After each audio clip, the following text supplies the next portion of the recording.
সালটা 2017। পরীক্ষা নেওয়া হয়েছিল গ্রুপ ডি কর্মী নিয়োগের জন্য।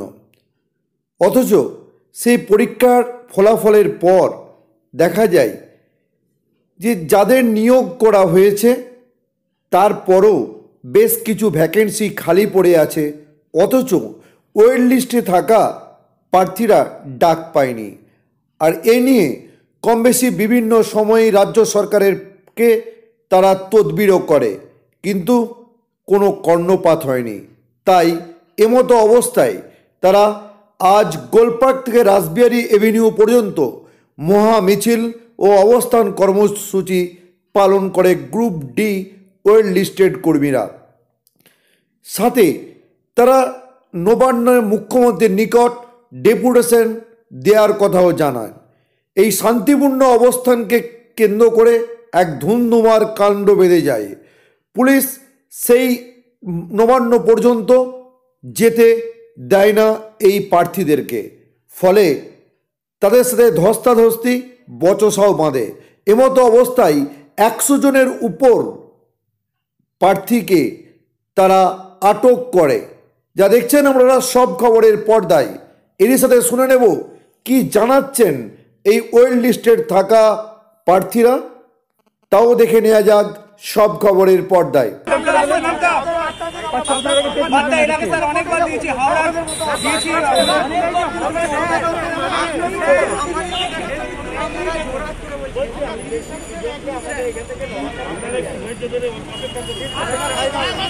দুজন নয়,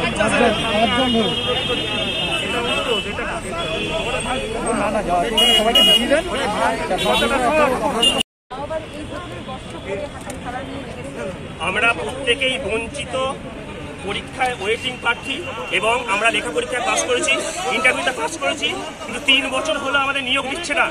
বেকারত্বের যন্ত্রণায় নিজের পেটের দায়ে আজকে আমরা পথে নামতে বাধ্য হয়েছি। আমরা চাই না যে আমরা বস্ত্রটাকে খুলে রাখতে, কিন্তু দুর্ভাগ্য বেকারত্ব আমাদের এত লজ্জা দিয়েছে, আমরা এর থেকেও বেশি লজ্জিত হয়ে আছি। পেটের দায়ে, বেকারত্বের যন্ত্রণার দায়ে আজকে আমরা অন্যের দায়ে থালা হাতে রাস্তায় নেমেছি। মাননীয় মুখ্যমন্ত্রীর কাছে অনুরোধ, আপনি মানবিক, আপনি সততার প্রতীক এবং এটা আমরা বিশ্বাস করি। আমাদের নিয়োগ দিন, 3 বছরের বেকারত্বের যন্ত্রণা থেকে মুক্তি দিন। আপনাদের একজন চাকরি প্রার্থী ওয়েটিং লিস্টে, তার কিন্তু মৃত্যু হয়েছে। কিভাবে মৃত্যু হলো?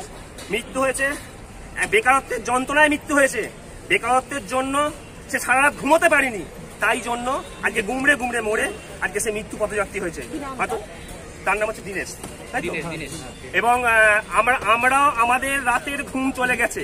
আমরা প্রত্যেকেই শিক্ষিত, হাইলি কোয়ালিফাইড। সরকারি চাকরির পরীক্ষায় আমরা পরীক্ষায় পাস করেছি, লেখা পরীক্ষা ইন্টারভিউতে উত্তীর্ণ হয়েছি, তা সত্ত্বেও অজস্র ভ্যাকান্সি আছে, কেন আমাদের নিয়োগ দেওয়া হচ্ছে না? সরকার বা মমতা বন্দ্যোপাধ্যায় উনি বলছেন ইতিমধ্যেই 40% বেকারত্ব ঘুচেছে, তারা চাকরি দিতে সক্ষম হয়েছে। তার প্রমাণ আপনি দেখুন, পিছনে অজস্র ছেলে দাঁড়িয়ে আছে। কোথায় আমরা লেখা পরীক্ষা, উনি বনগাঁ সভায় বলেছেন সরকারি চাকরি পরীক্ষায় পাস করার জন্য একটা প্রসেস আছে, সেটাই লেখা পরীক্ষা এবং ইন্টারভিউতে কোয়ালিফাই হতে হবে, কিন্তু আমরা হয়েছি, কেন আমাদের নিয়োগ দেওয়া হচ্ছে না? ম্যাডামের কাছে অনুরোধ, আমাদের করজোড়ে অনুরোধ, আমাদের 3 বছরের বেকারত্বের যন্ত্র থেকে মুক্তি দিন। আমরা তো পরীক্ষায় পাস করে এসেছি, তাহলে কেন আমাদের সঙ্গে এত বঞ্চনা করা হচ্ছে? আমার নাম বিশ্বজিৎ সাউ। সেটা হচ্ছে এই যে 2021-এর নির্বাচন আসছে, সেক্ষেত্রে এত শিক্ষিত বেকার যুবক যুবতী তারা প্রত্যেকে একজনের মৃত্যু পর্যন্ত, এর প্রভাবটা কি ভোটের বাক্সে পড়বে? দেখুন, আমি বলে রাখি, দিদি এখন নতুন কর্মসূচি নিয়েছে দুয়ারে দুয়ারে প্রোগ্রাম। সেখানে কি করছে, মানুষের কথা শোনার জন্য, সমাধান করার জন্য যাচ্ছে।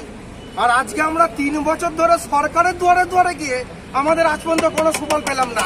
তাহলে এই যখন প্রোগ্রাম করে যদি করে থাকে, তাহলে অবশ্যই ভোট ব্যাংকে প্রভাব পড়বে। কেন পড়বে না? আমরা যাচ্ছি সরকারের দুয়ারে আর উনি যাচ্ছেন আমাদের দুয়ারে, তাহলে এইখানে মাঝে একটা গলত থেকে যাচ্ছে। এখানে একটা অস্বচ্ছতার আমরা দেখতে পাচ্ছি, এর প্রতিবাদ চলছে, চলবে। 3 বছর ধরে আপনাদের কোনো ভাতা দেওয়া হচ্ছে? ভাতা কারা পাচ্ছে আমরা জানি না, কারণ আমরা ওইসবের দিকে নেই। আমরা পরীক্ষা দিয়েছি, আমরা পাস করেছি, সেই জায়গায় আমরা মেরিট লিস্টে আছি।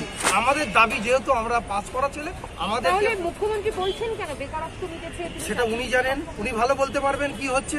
অথচ ওনার নিজের দপ্তর তো এটা তৈরি করা 2016 সালে তৈরি করেছিল 60,000 পরীক্ষার জন্য। এখনো সেখানে 6,000 রিক্রুটমেন্ট হয় না, 5,400 জন লিস্ট দেয়, নামহীন পিডিএফ। আপনারা কোথায় কোথায় কি এতদিন 3 বছরে যোগাযোগ করেছেন? আমরা যোগাযোগ করেছি। আমরা প্রথম আমরা গেছি যে দপ্তর আমাদের পরীক্ষা নিয়েছে 30 থেকে 35 বার গেছি। নবান্নে গেছি কম করে আমরা 8 থেকে 10 বার। কালীঘাট শুনতো দিদির বাড়িতে গিয়ে আমরা দিয়েছি, ডেপুটেশন দিয়েছি। না, আমরা রাজ্য স্তরে জেলায় ডেপুটেশন দিয়েছি ডিএম অফিসে। তার কিন্তু আজ পর্যন্ত আমরা কোনো একটা আমাদের বাক্য খুঁজে পেলাম না। মৃত্যু হচ্ছে ডিপ্রেশনে ভুগে, এর পরবর্তীকালে এরাও আস্তে আস্তে মৃত্যুর পথে বেঁচে নেবে। আমরা এর থেকে বেঁচে থাকার থেকে মৃত্যু অনেক ভালো। তার কারণ হচ্ছে এইভাবে বেঁচে থেকে লাভ কি? আজকে পরীক্ষা দিয়ে যদি আমরা না মেরিট লিস্টে না চাকরি না পাই, তাহলে আমাদের আস্তে আস্তে আমরা স্বেচ্ছা মৃত্যুর আমরা দাবি নিয়ে যাবো।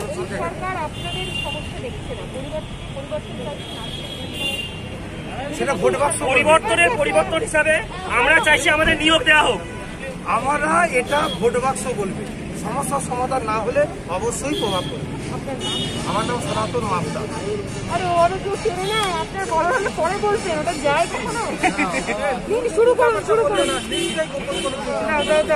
অর্ধনগ্ন গায়ে আমাদের কর্মসূচি। হ্যাঁ, গ্রুপ ডি নিয়োগ সংখ্যায় একটা দুর্নীতি হয়েছে। এই জন্য দুর্নীতি হয়েছে কারণ দীর্ঘ 19 মাস আগে যখন আমাদের র্যাঙ্ক পিডিএফ দেওয়া হবে যে নোটিশ দেওয়া হয়েছিল, সেটা আজ পর্যন্ত দেওয়া হলো না। আমরা সেই র্যাঙ্ক পিডিএফ চাই না, কারণ সেই র্যাঙ্ক পিডিএফ হচ্ছে ভুলে ভরা।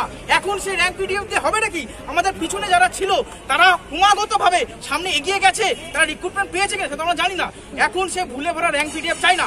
আমরা চাই গভর্নমেন্ট তথা মাননীয় মুখ্যমন্ত্রী নিজের প্রতিশ্রুতি রক্ষা করুন, কারণ তিনি সেই বিধানসভা নির্বাচনের প্রাক্কালে যে 60,000 গ্রুপ ডি নিয়োগের কথা ঘোষণা করেছিলেন, যেখানে তিনি বারবার বলেন যে আমি যা প্রতিশ্রুতি দিই সব রাখি, সেখানে তার প্রতিশ্রুতি রক্ষা করুন এবং আপডেটেড ভ্যাকেন্সিতে আমাদের যত ওয়েট লিস্টেড প্রার্থী আছে নিয়োগ দিয়ে এই লাভ, এই যন্ত্রণা, এই অর্থনগ্ন অবস্থা থেকে মুক্তি দিন।